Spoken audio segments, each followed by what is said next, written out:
Bismillahirrahmanirrahim. Assalamualaikum warahmatullahi wabarakatuh. Alhamdulillahilladzi qaddara alaina bil jamaah fi hadzal maqam. Usolli wa usallim ala Rasulillahi wa ala alihi wa sahbihi wat tabi'ina ila yaumil qiyamah. Wa ba'du. Al-ayah shadaqallahul azim. Puji beserta syukur mari kita panjatkan kehadiran Allah Subhanahu wa taala yang mana pada hari ini kita bisa berkumpul bersama dalam kegiatan diseminasi modul 1.4 budaya positif oleh Ibu Nurjanah, calon guru penggerak angkatan ke-11 Kabupaten Tasikmalaya dalam keadaan sehat walafiat. Sholawat serta salam semoga senantiasa tercurah limpah kepada junjungan alam Habibi wa Nabiyana Nabi Allah Muhammad Sallallahu Alaihi Wasallam. Semoga sampai kepada para sahabatnya dan kita selaku umatnya. Semoga nanti di yaumil akhir mendapat syafaatul uzma darinya. Amin ya Allah ya Rabbal Alamin. Yang terhormat Ibu Kepala Sekolah SDN Mekarjaya, yang terhormat Ibu Bapak Guru SDN Mekarjaya, yang terhormat orang tua siswa komite di SDN Mekarjaya. Untuk mengefektifkan waktu, marilah kita buka bersama acara hari ini dengan bacaan basmalah bersama-sama. Bismillahirrahmanirrahim. Semoga kegiatan hari ini berjalan lancar sampai akhir nanti.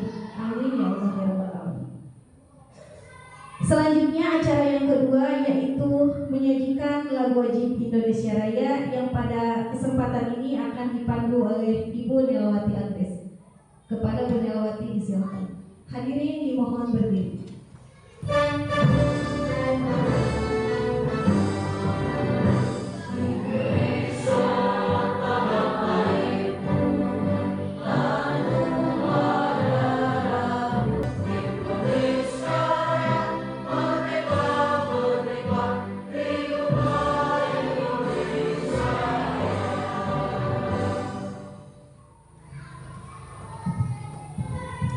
Hadirin disilakan duduk kembali. Selanjutnya acara doa. Pada kesempatan kali ini mari kita berdoa bersama untuk kelancaran kegiatan hari ini dari awal sampai akhir, agar semakin berkah dalam proses menjalani kegiatan hari ini. Mari kita berdoa bersama dengan membacakan suratul Fatihah bersama-sama. Bismillahirrahmanirrahim.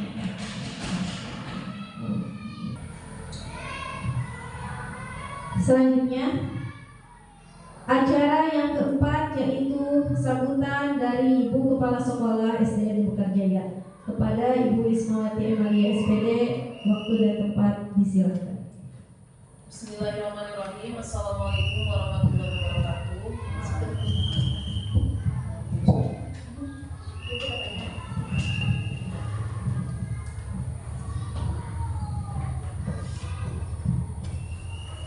Ibu Bapak Guru yang saya hormati, orang tua beserta jajaran komite yang saya hormati, alhamdulillah pada kesempatan kali ini kita bisa berkumpul dalam kegiatan diseminasi budaya positif yang akan dipaparkan oleh Ibu Nurjanah. Sebelumnya saya ucapkan terima kasih kepada Ibu Nur pada kesempatan kali ini telah bersedia untuk menyampaikan ilmu yang sangat berharga yang beliau dapatkan dalam pendidikan guru penggerak angkatan 11. Langsung saja harapan saya terkait dengan budaya positif ini adalah salah satu aspek yang terdapat dalam kurikulum Merdeka. Kita bisa pahami bersama, hadirkan kesadaran penuh dalam kesempatan kali ini. Mudah-mudahan segala ilmu yang disampaikan oleh Bu Nur kita bisa menerima, kemudian bisa mengimplementasikannya baik di sekolah ataupun di rumah, karena memang terkait budaya positif ini cakupannya bisa di berbagai tempat kita implementasikan. Dan saya harap semua Bapak Ibu guru, komite serta orang tua bisa mendukung secara penuh, karena terkait budaya positif ini adalah terkait nilai-nilai, keyakinan-keyakinan dan kebiasaan-kebiasaan di sekolah yang berpihak pada murid. Itu saja mungkin sambutan yang dapat saya sampaikan. Silahkan ikuti dengan hikmat kegiatan ini. Mudah-mudahan kegiatan ini berjalan dengan lancar dan mudah-mudahan kegiatan budaya positif ini bisa diimplementasikan di SDN Mekarjaya. Terima kasih. Billahi taufiq wal hidayah. Wassalamualaikum warahmatullahi wabarakatuh. Terima kasih kepada Ibu Ismawati Emalia SPD yang telah menyampaikan sambutannya. Selanjutnya kita memasuki kepada acara inti, yaitu pemaparan materi budaya positif oleh Ibu Enung Nurjana dari calon guru penggerak angkatan ke-11 Kabupaten Tasikmalaya. Kepada Ibu Enung, waktu dan tempat seluasanya disilahkan. Bismillahirrahmanirrahim. Assalamualaikum warahmatullahi wabarakatuh. Waalaikumsalam warahmatullahi wabarakatuh.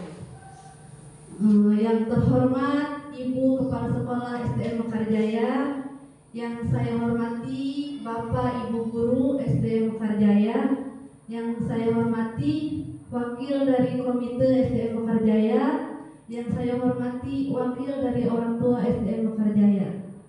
Alhamdulillah pada hari ini kita berjumpa dalam acara diseminasi modul 14 budaya positif. Ini adalah salah satu program dari pendidikan guru penggerak. Terima kasih saya ucapkan kepada Bapak Ibu semua atas kehadirannya, atas waktunya dan juga atas kerjasamanya. Dalam diseminasi ini bukan hanya satu arah, tapi saling berbagi. Silahkan kemukakan ide dan pendapat Bapak Ibu.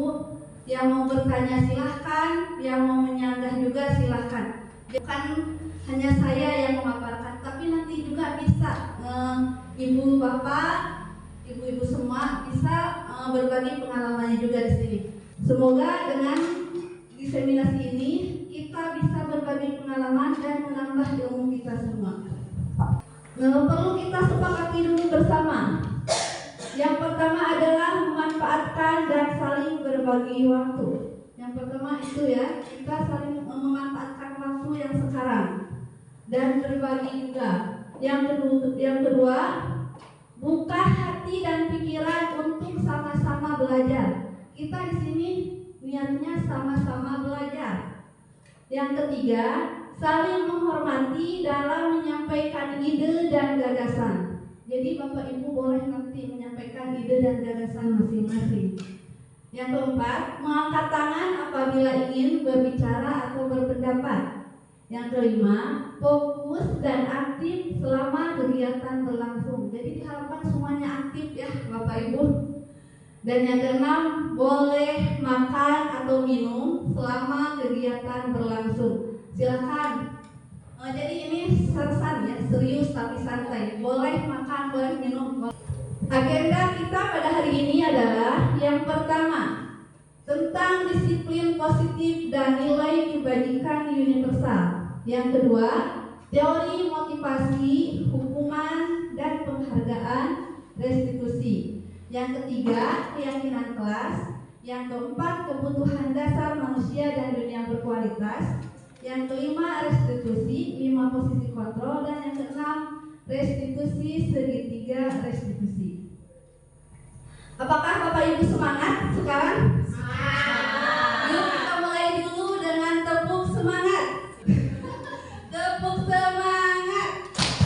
Aku bisa, kamu bisa, kita bisa. Semangat. Terima kasih. Pembelajaran 1 yaitu disiplin dan nilai-nilai kebajikan universal. Sekarang cobalah buka. Kita akan melakukan kegiatan cobalah buka. Anda adalah A, tugas Anda adalah mengepalkan salah satu tangan Anda. Coba kepalkan tangan masing-masing. Coba Anda bayangkan bahwa Anda menyimpan sesuatu yang berharga di kepalan tangan Anda. Anda perlu menjaga benda tersebut. Bagaimanapun caranya Anda harus menjaganya ya, karena ini sangat berharga di kepalan tangan Anda. Nah, tugas rekan Anda, coba dengan rekannya mencoba dengan segala cara untuk membuka kepalan tangan Anda. Teman Anda B boleh membujuk, menghardik, mengintimidasi, memarahi, menggoda, menggelitik, bahkan menawari Anda uang agar Anda bersedia membuka kepalan tangan Anda. Coba dengan temannya, apakah nanti bisa dibuka atau tetap mengepalkan tangan?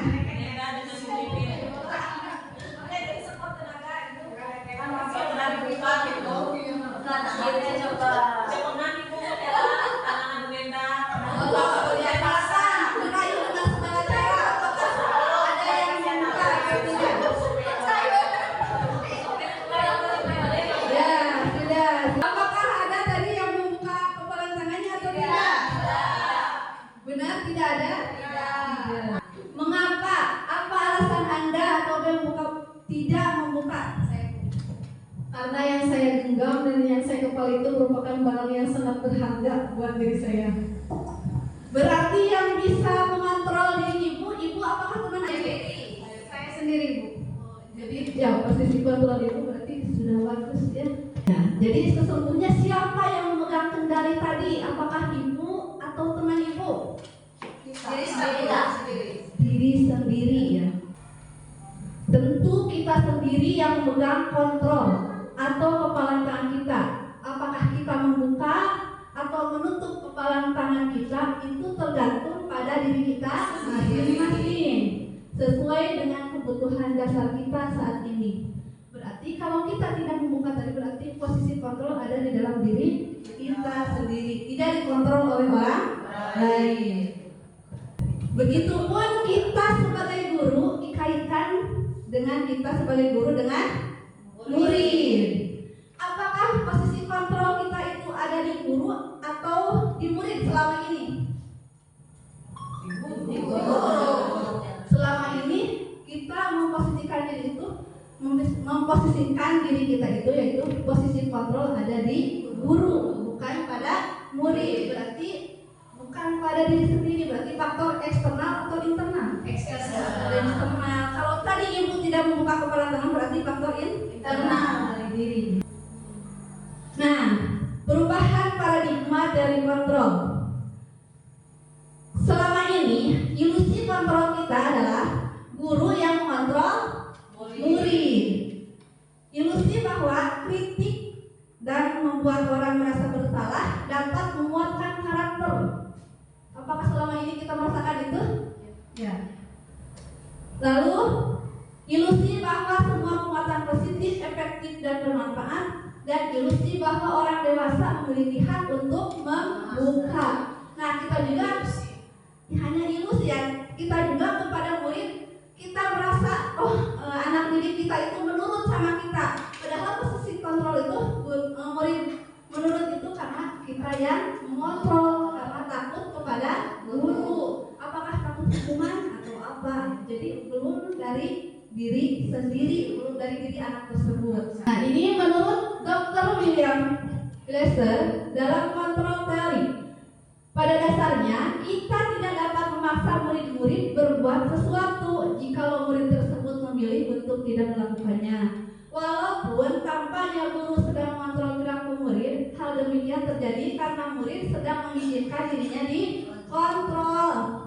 Saat itu bentuk kontrol guru menjadi kebutuhan dasar yang dipilih murid tersebut. Jadi bukan keinginan diri sendiri ya. Teori kontrol menyatakan bahwa semua perilaku memiliki tujuan, bahkan terhadap perilaku yang tidak disukai. Jadi semua juga memiliki tujuan. Perubahan paradigma, stimulus respon, dan teori kontrol atau teori pilihan. Kalau Kemarin kita mungkin berada di stimulus respons. Realitas kebutuhan kita sama. Apakah benar kebutuhan kita sama? Menurut teori kontrol, realitas kebutuhan kita berbeda. Pasti antara kebutuhan Bu Gilang dan Bu Resi berbeda, tidak akan sama. Begitupun kebutuhan Murin, tidak akan sama ya, setiap individunya itu pasti berbeda. Yang kedua, semua orang melihat yang sama. Kalau menurut teori kontrol, setiap orang memiliki gambaran berbeda. Kita mencoba mengubah orang agar berpandangan sama dengan kita. Apakah kita merasakan itu kepada murid kita? Apakah ingin murid kita sama dengan pandangan kita? Ya. Kita seharusnya berusaha memahami pandangan orang lain tentang dunia. Jadi menghargai pandangan orang lain. Perilaku buruk dilihat sebagai suatu kesalahan menurut stimulus respon. Padahal menurut teori kontrol, semua perilaku memiliki tujuan. Yang selanjutnya, stimulus respon, orang lain bisa mengontrol saya. Ya. Padahal menurut teori kontrol, hanya Anda yang bisa mengontrol diri Anda. Jadi pada saat kemudian juga kita itu jangan memaksakan ya. Ya, bisa dengan cara dulu ya, bermusyawarah dulu. Terakhir, model berpikir menang atau kalah. Kalau menurut teori kontrol itu model berpikir itu harus menang dan menang. Apa yang terlintas dalam benak Bapak Ibu guru hebat tentang makna disiplin? Disiplin. Ya. Disiplin itu taat pada aturan-aturan. Dan menurut saya disiplin itu taat pada aturan-aturan yang ada. Ya. Ada lagi yang ingin menambahkan? Tadi kata Bu Mimin, mentaati aturan-aturan yang ada. Ada lagi? Menurut saya disiplin itu adalah menempatkan sesuatu itu harus sesuai tempatnya. Jadi apalagi masalah waktu. Menempatkan sesuatu pada tempatnya, apalagi waktu, disiplin waktu. Tadi kalau menurut Bu Mimin itu tentang menaati peraturan. Nah, dalam budaya kita, makna kata disiplin dimaknai menjadi sesuatu yang dilakukan seseorang pada orang lain untuk mendapatkan kepatuhan. Benar tadi ya, ada aturan, jadi kita ingin patuh. Menurut kita itu kepatuhan pada orang lain itu disebut disiplin. Misalnya ada tata tertib di sekolah kan, itu terus kita mematuhinya itu termasuk disiplin menurut kita ya. Kita cenderung menghubungkan kata disiplin dengan ketidaknyamanan, merasa terikat, merasa terpaksa. Bapak Pendidikan Ki Hajar Dewantara menyatakan bahwa di mana ada kemerdekaan, disitulah harus ada disiplin yang kuat. Disiplin yang dimaksud adalah disiplin diri yang memiliki motivasi internal. Berarti internal itu dari dalam diri. Kalau dari luar, motivasi eksternal berarti itu ada keterpaksaan. Merdeka menurut Ki Hajar Dewantara tidak hanya terlepas dari perintah, akan tetapi juga cakap buat memerintah diri sendiri. Nah ini ya, kita itu disiplin tapi dari dalam diri kita sendiri, tidak terpaksa oleh orang lain. Kan itu merdeka ya kalau tidak terpaksa oleh orang lain. Tapi harus cakap memerintah diri sendiri. Disiplin sebagai bentuk kontrol diri, yaitu belajar untuk kontrol diri agar dapat mencapai suatu tujuan yang mulia. Jadi semua yang kita lakukan itu harus memiliki tujuan. Apakah pernah mendengar nilai-nilai kebajikan? Nilai-nilai kebajikan yang terbersit di benak ibu-ibu itu seperti apa? Apa nilai kebajikan? Nilai kebaikan. Ya. Misalnya bertutur kata yang sopan. Ya seperti misalnya Bu, bertutur kata yang sopan, terus dermawan juga itu merupakan salah satu nilai kebajikan menurut saya. Ya. Ada lagi Bu, nilai kebajikan. Tolong menolong. Ya, tolong menolong. Nilai kebajikan sopan santun, saling membantu, saling tolong menolong. Apakah di sekolah kita sudah ada nilai-nilai kebajikan itu? Ada. Saling tolong menolong, saling menghargai. Selanjutnya tadi sopan santun. Nah, ini adalah nilai-nilai kebajikan yang ada di profil pelajar Pancasila. Jadi ini kan yang di sekolah kita terapkan itu profil belajar Pancasila. Yang pertama beriman dan bertakwa kepada Tuhan Yang Maha Esa dan berakhlak mulia. Yang kedua berkebinekaan, ketiga gotong royong, kreatif, bernatif dan mandiri. Ada yang tahu lagu profil pelajar Pancasila? Nyanyi Belajar Pancasila, beriman dan bertakwa pada Tuhan Yang Esa dan berakhlak mulia, berkebinekaan global, gotong royong mandiri, kreatif dan bernarasitis. Terima kasih Bu. Nah, ini adalah nilai-nilai kebajikan yang diterapkan di sekolah, yang diterapkan oleh kita dan murid kita ya. Yang kedua, kita akan membahas tentang teori motivasi, hukuman, penghargaan, restitusi. Nah, tadi motivasi perilaku manusia itu ada berapa? Ada dua. Yang pertama motivasi eksternal, yang kedua motivasi internal. Motivasi eksternal itu misalnya menghindari ketidaknyamanan atau hukuman. Misalnya ada anak dengan kasus apa di kelas biasanya, suka bercanda di kelas gitu. Tapi pas ada ibu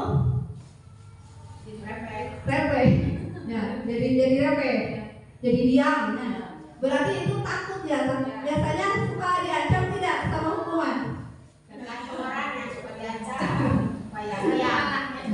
Tapi itu berarti ada rasa ketakutan ya dari kita. Berarti itu masih motivasi eksternal. Jadi menghindari ketidaknyamanan atau hukuman. Jadi takut ke orang lain, bukan kesadaran dari dirinya sendiri. Yang selanjutnya motivasi eksternal itu mendapatkan imbalan atau penghargaan dari orang lain. Anak tak ada yang dihukum, ada yang dikasih penghargaan.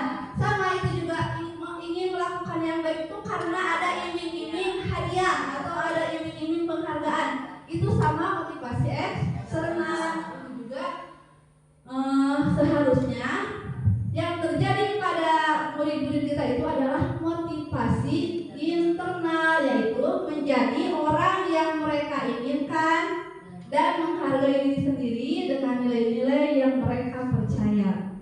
Jadi bukan dari orang lain, bukan karena keterpaksaan, tapi karena ada kesadaran dari diri mereka sendiri.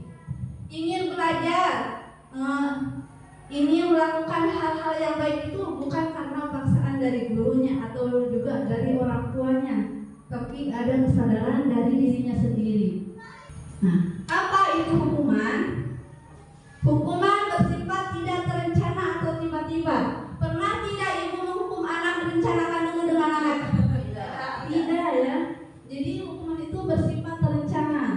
Anak atau murid tidak tahu apa yang akan terjadi dan tidak dilibatkan. Hukuman bersifat satu arah dari pihak guru yang memberikan, dan murid hanya menerima suatu hukuman tanpa melalui kesepakatan atau pengarahan dari pihak guru, baik sebelum atau sesudahnya. Hukuman yang diberikan bisa berupa fisik maupun psikis. Murid atau anak disakiti oleh suatu perbuatan atau kata-kata. Bisa juga ya oleh ucapan hukuman itu, bisa juga oleh perbuatan. Kenapa kamu kesiangan? Silakan sekarang kamu keliling lapangan 2 kali. Apakah itu hukuman atau bukan? Hukuman. Apakah anak tahu akan dihukum seperti itu? Tidak. Ya, jadi itu tidak terencana atau tiba-tiba. Apakah anak menurut kalau anak dilarikan sementara anak-anak yang lain belajar, apakah akan ada rasa sakit hati atau tidak? Ada. Dan hukuman ini sakit hatinya itu biasanya berkepanjangan. Pasti ingat. Misalnya ibu dulu pernah dihukum di SD, pasti ingat sampai sekarang, karena saya juga pernah merasakan ya. Dulu pernah dihukum di SD dan sampai sekarang saya merasakan pengalaman itu. Nah, dan ini juga sama, dihukum oleh penghargaan. Menurut kita penghargaan itu baik ya, ngasih ke anak itu reward ya. Padahal penghargaan itu berlaku sama dengan hukuman. Dalam arti meminta atau membujuk seseorang melakukan sesuatu untuk memenuhi suatu tujuan tertentu dari orang yang meminta atau membujuk. Dorongannya eksternal dan ada faktor ketergantungan. Sok kerjakan, nanti ibu dikasih nilai yang baik. Kan nilai juga sama ya kalau hadiah ya, penghargaan buat anak. Sok ayeuna, lamun ke juara pertama STBI, ibu dikasih uang 100.000 misalnya, itu sama penghargaan. Tapi itu ada ketergantungan, jadi si anak itu lamun nanti dapat penghargaan lagi, jadi ingin gitu, mengharapkan imbalan seperti itu dari gurunya. Jadi itu juga sama, termasuk hukuman, tapi dihukumnya oleh penghargaan. Kita mengiming-imingi membujuk berarti kita tidak percaya bahwa dia bisa melakukannya. Dengan kita memberikan penghargaan, jadi kita berharap dia bisa melakukannya. Atau mereka tidak akan memilih untuk melakukannya. Jadi kita itu mengira kalau kita tidak memberikan hadiah, si anak tidak akan melakukan hal tersebut. Jadi berarti tidak ada rasa kepercayaan kita kepada anak tersebut. Nah, apa tujuan dari disiplin positif? Tujuan dari disiplin positif adalah menanamkan motivasi yang ketiga, yaitu motivasi yang ketiga itu tadi motivasi apa? Internal. Motivasi internal yaitu untuk menjadi orang yang mereka inginkan dan menghargai diri sendiri dengan nilai-nilai yang mereka percaya. Mereka tidak terpaksa, mereka bukan karena ingin hadiah, tapi ada dorongan dari dirinya sendiri bahwa mereka bisa melakukannya dengan nilai-nilai yang mereka percaya. Nah, sekarang perbedaan hukuman dan konsekuensi. Tindakan guru mencatat 100 kali di dalam buku kalimat, saya tidak akan terlambat lagi karena terlambat ke sekolah. Apakah ini hukuman atau konsekuensi? Hukuman. Kenapa dikatakan hukuman? Tidak akan terlambat. Jadi Mencatat 100 kali di dalam buku kalimat. Apakah dengan terlambat ke sekolah apakah ada kesesuaian atau tidak? Tidak. Berarti hukuman atau konsekuensi? Hukuman. Lari mengelilingi lapangan basket 2 kali karena terlambat hadir di sekolah, hukuman atau konsekuensi? Hukuman. Tidak ada keterkaitan ya antara terlambat dengan lari. Murid diminta untuk push up 15 kali karena tidak menggunakan masker ke sekolah. Hukuman. Menggantikan kertas tugas teman yang telah dicoret-coret, apakah ini hukuman atau konsekuensi? Menggantikan kertas. Konsekuensi. Karena dia telah mencoret-coret kertas tugas temannya, jadi konsekuensinya dia harus menggantikan tugas. Membersihkan tumpahan air di meja tulis karena tersenggol pada saat belajar. Konsekuensi. Apa itu konsekuensi? Konsekuensi sudah terencana atau sudah disepakati, sudah dibahas dan disetujui oleh murid dan guru. Beda dengan hukuman. Kalau hukuman itu kan secara spontan, tiba-tiba. Umumnya bentuk-bentuk konsekuensi dibuat oleh pihak guru atau sekolah, dan murid sudah mengetahui sebelumnya konsekuensi yang akan diterima bila ada pelanggaran. Jadi kita buat dulu, nih kalau kamu misalnya terlambat datang ke sekolah, nanti pas waktu istirahat, orang lain istirahat, dia mengerjakan ketertinggalannya, tugas ketertinggalannya. Jadi berkaitan ya konsekuensi itu. Beda dengan tadi terlambat tapi malah disuruh lari. Tidak ada keterkaitannya.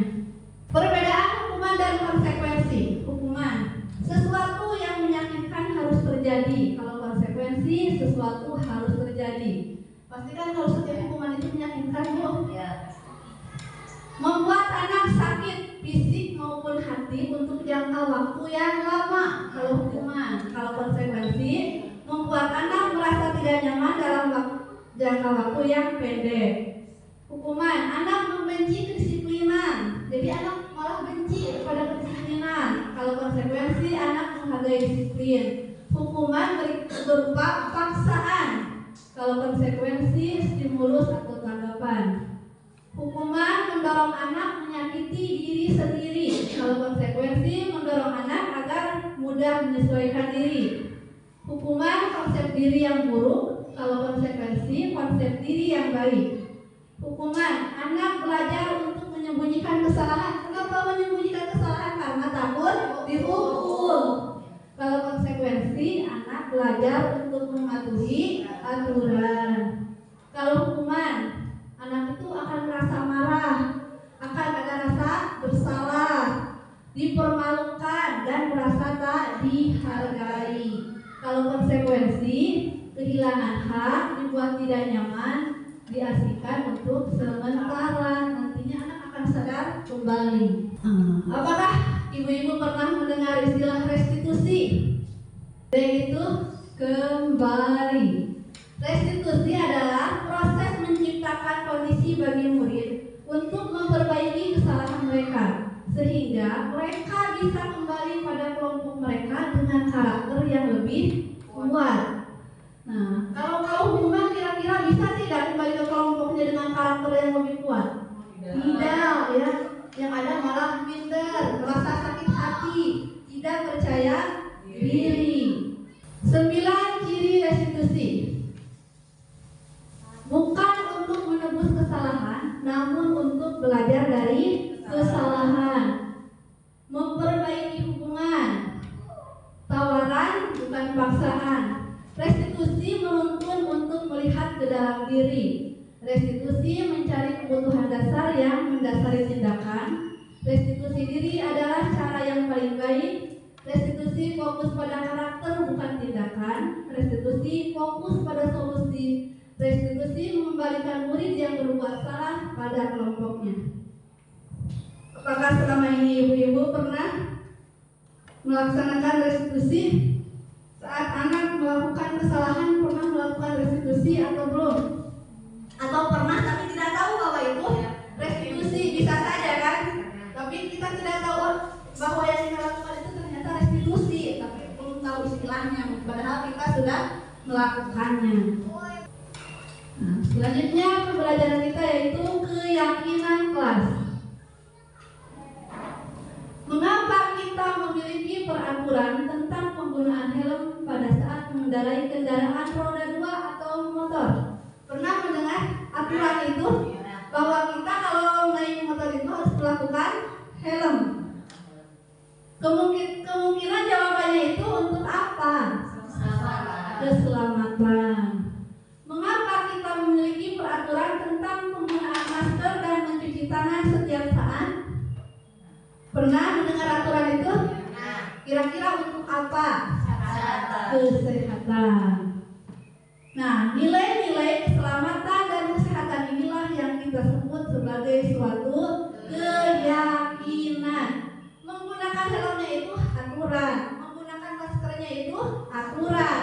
Nah, yang menjadi keyakinan kita itu adalah keselamatan dan kesehatan. Mengapa tidak peraturan saja? Mengapa harus keyakinan kelas? Di kelas kan ada peraturan, ada yang dibuat oleh sekolah. Misalnya kalau dulu itu ada tata tertibnya, kalau sekarang itu ada keyakinan kelas. Mengapa? Untuk menerapkan disiplin. Ya, untuk menerapkan disiplin. Awalnya keyakinan kelas itu berawal dari peraturan kelas. Lihat kita lingkarannya, peraturan kelas itu yang paling kecil. Selanjutnya ada keyakinan kelas. Selanjutnya lingkungan positif dan budaya positif. Nah, jadi kita itu di kelas itu harus ada aturan.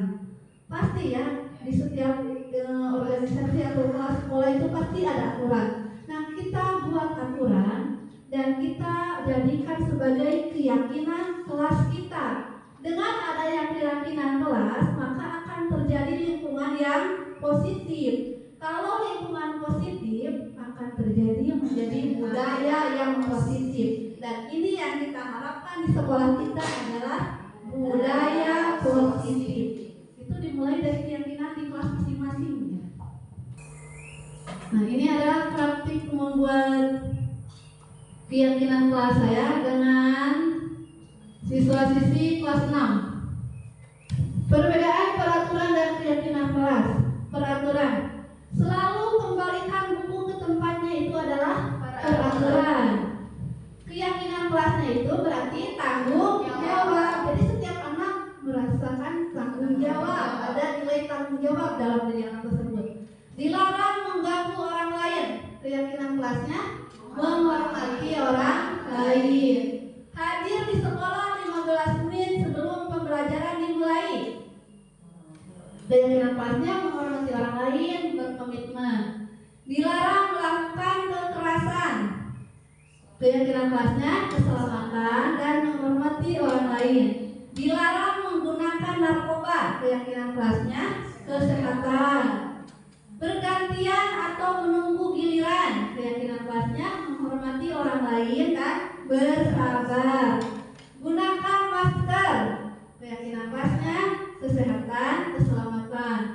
Jangan berlari di kelas atau koridor. Keyakinan kelasnya keselamatan dan keamanan. Mungkin di sini melihat tidak perbedaannya antara peraturan dan keyakinan kelas. Kalau di peraturan ada kata dilarang, jangan atau tidak, berarti itu kalimat negatif atau positif? Negatif. Jadi masih ada kalimat-kalimat negatif. Nah, untuk keyakinan kelas dihilangkan kata-kata negatif itu. Jadi lebih bersifat universal. Misalnya tadi dilarang menggunakan narkoba, kesehatan nilainya itu. Jangan berlari nilainya itu untuk keselamatan. Apakah Bapak Ibu ada yang pernah membuat keyakinan kelas bersama murid? Belum. Nah, ini adalah cara membuat keyakinan kelasnya. Nanti Ibu bisa mempraktikannya dengan murid di kelas masing-masing. Yang pertama, mempersilahkan murid untuk bercurah pendapat mengenai peraturan yang perlu disepakati. Misalnya, anak tidak ingin diejek oleh teman, berarti nilainya menghargai, saling menghargai atau saling menghormati. Tidak kesiangan atau masuk tepat waktu, disiplin nilainya itu. Murid menuliskan kelas impian yang mereka inginkan. Mereka itu menginginkan kelas yang seperti apa? Misalnya ingin yang aman, nyaman, tidak ingin ada gangguan, tidak ingin diejek oleh teman. Tuliskan, curahkan oleh murid. Mencatat semua masukan murid di papan tulis atau kertas besar. Nanti kita catat ya masukan dari murid. Jadi bukan guru ya yang memberikan keyakinan kelas, itu bukan guru, tapi keinginan dari murid. Susunlah keyakinan kelas dengan mengganti kalimat negatif yang tadi. Tidak ingin diganggu oleh teman menjadi saling menghargai. Tidak ada tidak. Jangan ada kata tidak. Jangan, dilarang. Jadi harus kalimat yang positif. Tinjau kembali hasil curah pendapat. Ajak murid untuk menemukan nilai kebajikan yang tadi. Dari tidak ingin diganggu oleh teman menjadi kebajikannya itu saling menghormati. Beberapa peraturan disatukan ke dalam keyakinan. Semua warga kelas meninjau ulang, menyetujui dan mendatangani. Dilekatkan, disimpan di tempat yang mudah terlihat. Nah, ini adalah keyakinan kelas 6 SD Mekarjaya yang telah saya buat dengan murid-murid. Yang pertama, saling menghormati dan menghargai, saling menyayangi, jujur dan adil, gotong royong, sopan santun, tolong menolong, disiplin dan bertanggung jawab. Nah, apa itu kesepakatan kelas? Ada keyakinan kelas, ada kesepakatan kelas. Kesepakatan kelas itu hal-hal yang boleh dilakukan oleh siswa, kolaborasi antara guru dan murid, dan juga hal-hal yang tidak boleh dilakukan oleh siswa di kelas. Nah, ini misalnya ini kesepakatan kelas 6. Hadir tepat waktu, berdoa sebelum dan sesudah belajar, mengangkat tangan apabila ingin berbicara, berpakaian rapi dan lengkap, menggunakan sepatu, melaksanakan piket kelas, mengerjakan tugas dengan sungguh-sungguh, budaya 5S, salam, sapa, senyum, sopan, dan santun. Selanjutnya adalah kebutuhan manusia, kebutuhan dasar manusia dan dunia berkualitas. Menurut Ibu, apa kebutuhan Ibu? Kebutuhan dasar. Enggak, di kehidupan. Makan, minum, apa lagi? Kasih sayang, ya. Kesehatan. Kebutuhan dasar manusia yang pertama adalah tadi makan, minum, berarti termasuk ke dalam bertahan hidup. Yang pertama adalah kebutuhan manusia itu bertahan hidup. Yang kedua, kasih sayang dan rasa diterima. Apakah kita ingin disayangi oleh orang lain? Ingin diterima oleh orang lain? Berarti itu adalah kebutuhan kita, kebutuhan dasar manusia. Yang selanjutnya kebebasan. Apakah kita menginginkan kebebasan? Pasti ya. Tapi itu dalam tanda kutip ya, kalau kebebasan harus dalam bebas yang teratur. Yang selanjutnya kesenangan. Apakah itu kebutuhan? Kita menginginkan kesenangan. Dan selanjutnya adalah penguasaan. Kadang kita kan ingin ya merasa diri kita itu berkuasa. Kadang kepada anak juga sama seperti itu. Bertahan hidup, kasih sayang, rasa diterima, dan kebebasan, kesenangan, dan penguasaan. Nah, ini adalah pertanyaannya, pertanyaan pemantik tentang kebutuhan dasar manusia. Ibu Ambar, guru wali kelas 2A di SD Pelita Hati, sedang bingung menghadapi ulah salah satu murid di kelasnya, yaitu Doni. Beberapa anak di kelas 2A telah datang padanya dan mengeluhkan Doni yang seringkali meminta bekal makan siang mereka dengan paksa. Jika Anda menghadapi situasi seperti Ibu Ambar, apa yang akan Anda lakukan?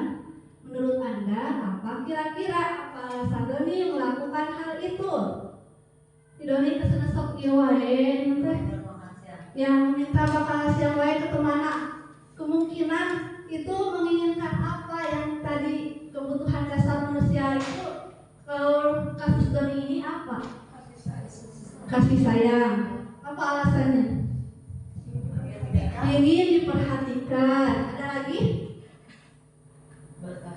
Bertahan hidup karena ingin makanan. Ada lagi?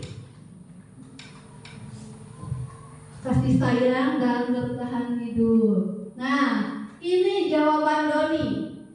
Bisa saja jawaban Doni itu yang 5 kebutuhan tadi ya. Bertahan hidup, dia lapar dan orang tuanya tidak membawakan bekal makan siang, jadi meminta ke temannya. Kebutuhan akan kasih sayang dan rasa diterima tadi, merasa senang temannya jika memperhatikan dia. Jadi nanti sampai hayang ngatur tadi perhatikan, caper cari perhatian dari ke teman nanti. Jadi nggak langsung nanti bukan karena apa-apa ya, tapi ingin diperhatikan oleh temannya. Yang ketiga kekuasaan, jadi dia merasa hebat karena temannya jadi takut ya dengan dia pemalaknya semalak melakukan teman-teman, jadi merasa berkuasa. Kebebasan, dia merasa bosan dengan bakal yang dibawakan oleh ibunya. Bosannya jadi ingin menu-menu yang lain, bebas. Kesenangan, dia melakukan karena iseng saja dan menikmati hal-hal teman-temannya, jadi senang itu harus ada di sini seperti ini. Ada ya, ada yang seperti ini kan di kelas kita ada yang ingin bertahan hidup, ada yang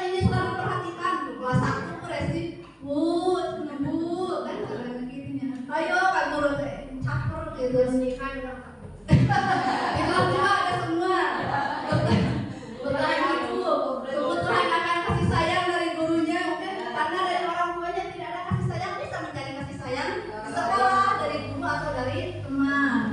Terus ada yang berpuasa kan di sekolah, ada yang ingin bebas juga, ada juga yang ingin bersenang-senang. Ya, beraneka ragam.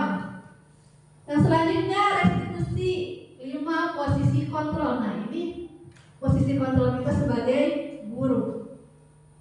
Apakah selama ini posisi kontrol kita ada di yang mana? Apakah penghukum atau pembuat orang merasa bersalah? Apakah sebagai teman, pemantau atau manajer? Kira-kira selama ini ibu, posisi kontrol ibu kepada murid yang mana? Penghukum. Penghukum sudah pasti ya, banyak ya, hampir setiap hari ya. Apakah juga membuat orang merasa bersalah? Pernah? Ya. Tuh kan, gara-gara odong ibu tadi dicarekan ke ibu kepala teh. Nah, jadi merasa bersalah kan si anak. Teman, ada yang memposisikan diri sebagai teman?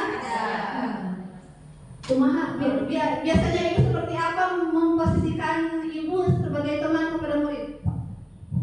Jadi kalau kelas 6 apalagi materi di IPA Bu, ada materi tentang yang namanya? Menstruasi yang seperti itu. Jadi mereka tidak canggung bilang bahwa kalau perempuan ada yang sudah menstruasi gitu, kalau laki-laki mungkin mereka ada pernah, tapi jadi mereka tidak merasa segan menyampaikan itu. Ya. Selanjutnya ada di posisi memantau siswa. Ada juga yang sebagai manajer, dan ini seharusnya yang kita lakukan. Sama ya, ibu juga sebagai orang tua atau kita juga sebagai orang tua kepada anak kita sama. Posisi kontrol kita itu harus di posisi manajer. Tapi kadang kita kepada anak kita sendiri kan penghukum, pasti penghukum atau juga merasa bersalah. Kumaha ketika anaknya cover. Ada juga kita memposisikan sebagai teman pada anak kita, pemantau dan juga manajer. Nah, yang diharapkan itu adalah posisi kita sebagai manajer, baik di sekolah ataupun di rumah. Ini adalah salah satu posisi kontrol.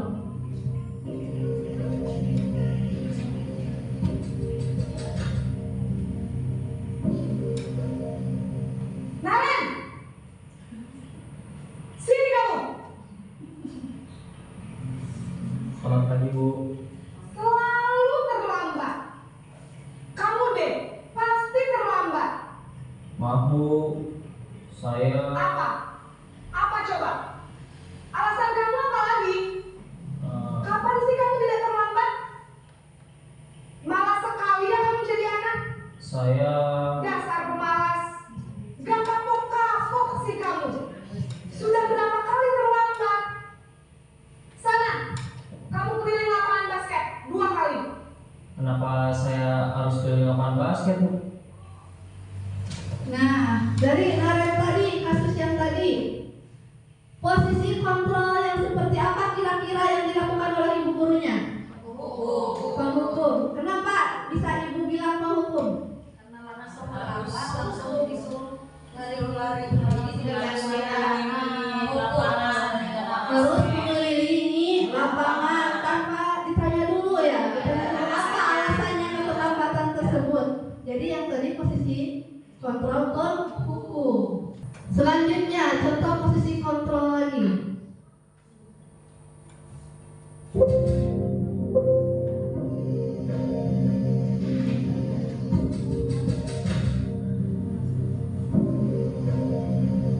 Naren,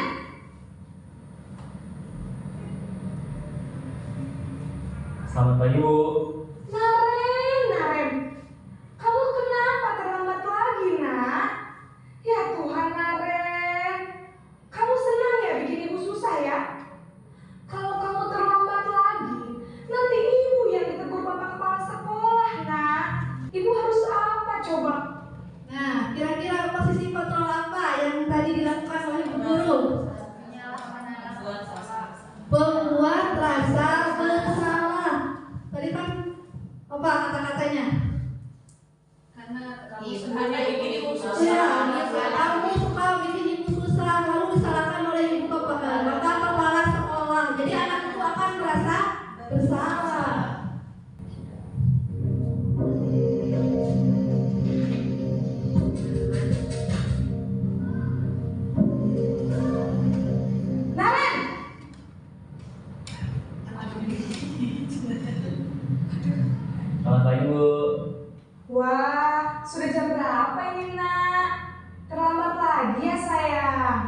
Iya Bu, habis ibu saya lupa bangunin saya Bu.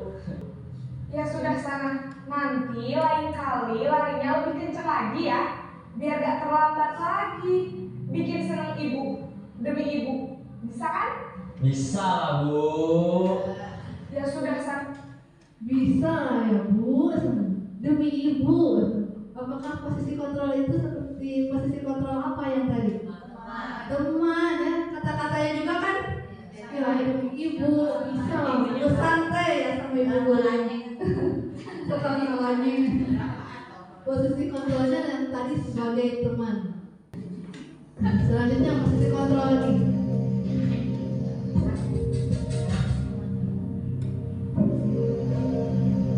Naren!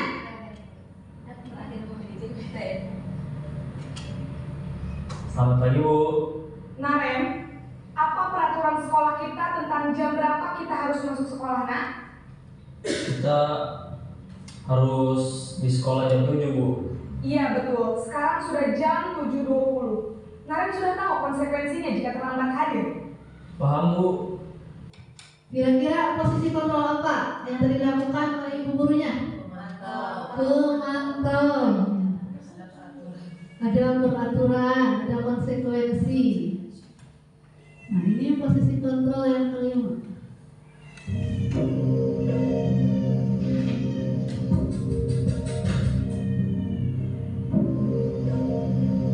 Naren!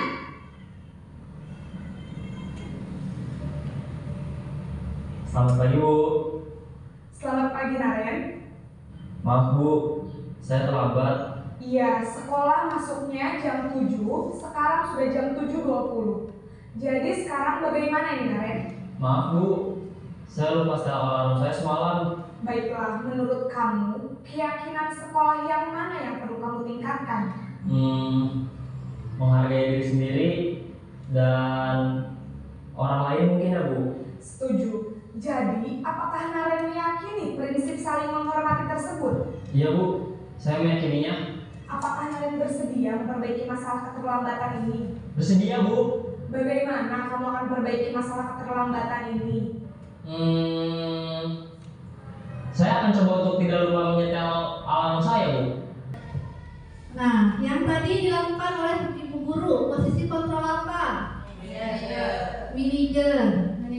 Dalam manajer tadi ada segitiga restitusi. Kalau kita memposisikan diri kita dengan kontrol manajer, akan ada solusi dari setiap masalah dengan murid tanpa ada hukuman, dan anak akan menyadari kesalahannya itu tanpa merasa tersakiti. Nah, ini pembelajaran tentang restitusi segitiga restitusi. Nah, kalau kita sebagai manajer tadi, berarti kita akan melakukan segitiga restitusi. Saat anak melakukan kesalahan, yang pertama adalah kita harus menstabilkan identitas. Nah, kan misalnya ada anak yang sering tidur di kelas ada.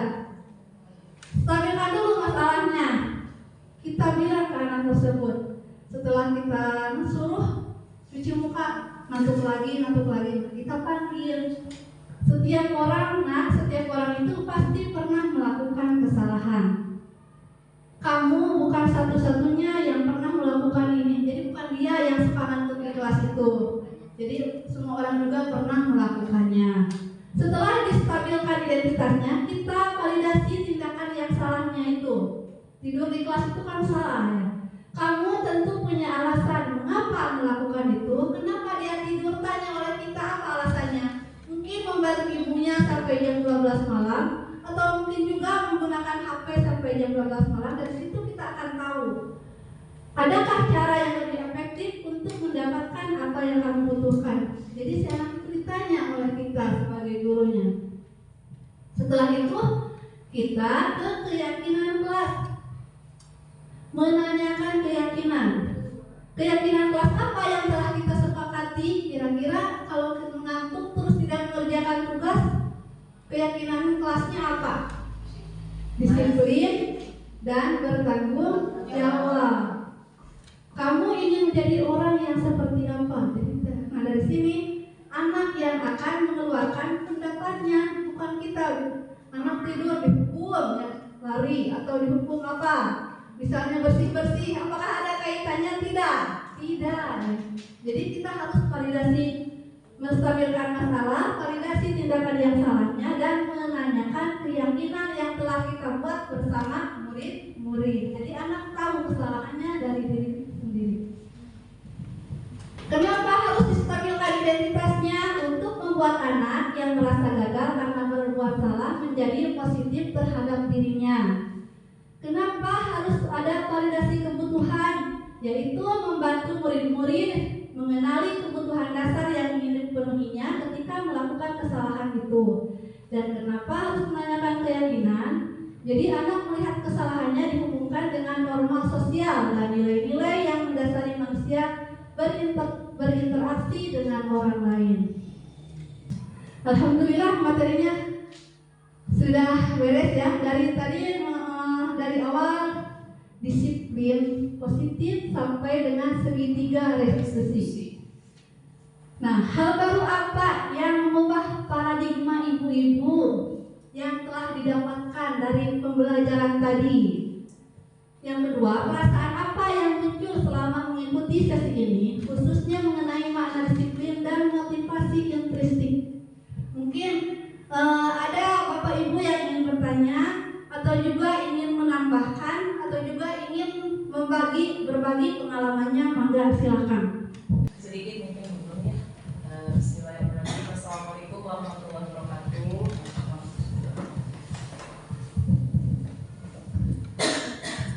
Sebelumnya terima kasih atas paparan yang sangat luar biasa dari mulai terkait disiplin positif sampai dengan segitiga restitusi. Dan memang tentunya sekarang ini kan kita tidak boleh ya Bu, kalau zaman dulu mungkin ketika kita menjadi murid ya disintrek, diciwit, di babuk dinaon teh aya permasalahan. Aya nama orang kali dibentak, diontrong guru teh orang tua pangintennya.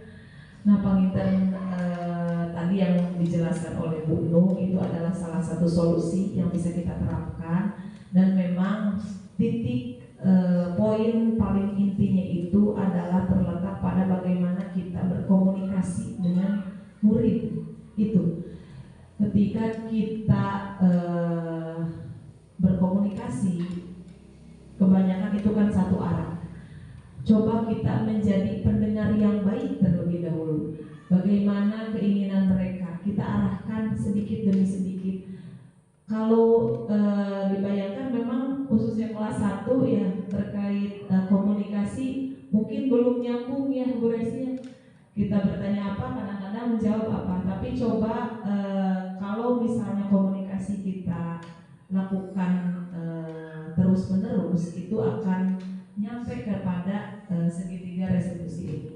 Dan boleh Ibu mungkin rasakan bagaimana perubahan positif nanti ketika dorongan disiplin ataupun hal-hal positif yang mereka lakukan itu dari internal, bukan dari eksternal. Artinya paksaan dari guru, mereka akan semakin akan terbawa bukan hanya di sekolah tetapi di rumah, di masyarakat, bahkan ketika mereka dewasa pun itu akan menjadi karakter yang positif. Dan tentunya tadi tujuan kita itu kan pada makan roti manis ya, kalau masih ingat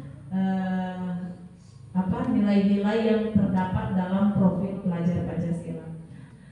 Posisi yang paling susah sebenarnya memang posisi pada manajer, dan semua posisi yang tadi itu memang harus kita kuasai terlebih dahulu sebelum kepada posisi manajer. Tidak apa-apa kita sedikit demi sedikit merubah kebiasaan-kebiasaan kita yang belum sesuai, dan kita saling mengingatkan sehingga tujuan kita dalam mencerdaskan anak bangsa itu akan tercapai. Itu mungkin tambahan dari saya.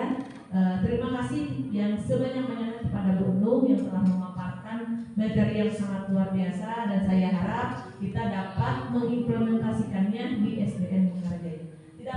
tidak semuanya kita terapkan, kenapa? Sedikit demi sedikit saja. Billahi taufiq wal hidayah. Wassalamualaikum warahmatullahi wabarakatuh. Waalaikumsalam warahmatullahi wabarakatuh. Terima kasih kepada Ibu Isma. Memang benar ya, untuk posisi manajer itu tidak harus langsung menjadi posisi kita sebagai manajer. Bisa juga dari teman dulu gitu. Lalu berlanjut ke pemantau dan selanjutnya ke manajer. Dan budaya positif ini tidak akan bisa kita capai kalau hanya kita sendiri ya.